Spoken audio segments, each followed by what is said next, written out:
Mr. Miyagi taught me everything he knew. The only way to end this is by working together.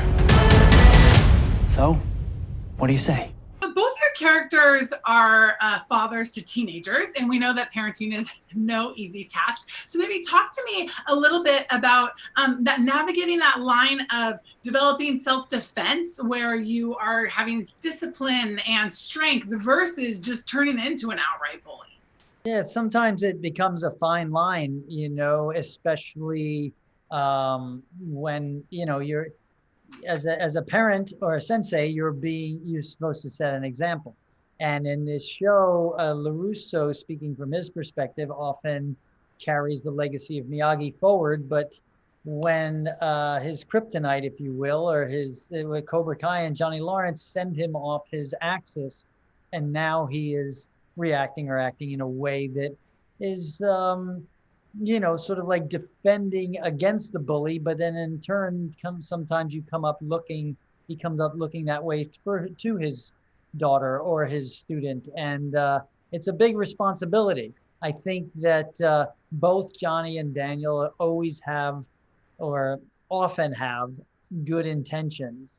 Sometimes they get in the way of themselves and have to navigate out of that. And over the seasons, William, there's been a lot of discussion about it being Johnny's calling to be a sensei, right? And now more than ever, as we're in quarantine, we're reflecting on what we're meant to be, what our lives look like, so to speak. So I think it's so relatable for you. Kind of, what does that journey look like? These times are certainly challenging, and one thing that the show's done for so many fans that I've heard back to me is how much it's given them inspiration and the desire to go out and take care of themselves and to flip the script in their life. Johnny's trying to do that. We meet Johnny, he's down on his luck. He's a handyman, and he's in the bottle, and that's a weakness he still has.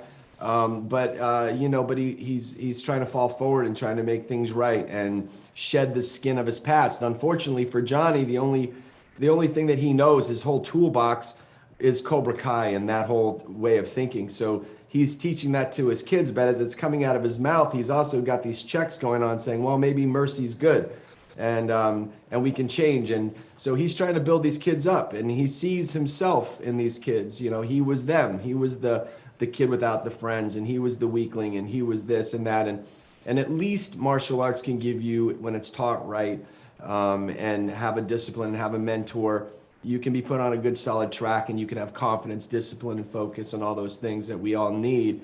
But you have to have the right, kind of script to go with that. And Cobra Kai wasn't working. And now these kids are turning into things that's a little bit out of his control. And he's trying to wrangle that back. And then, of course, Kreese comes in and steals the dojo, and Johnny has to figure this out again. But for all of us, we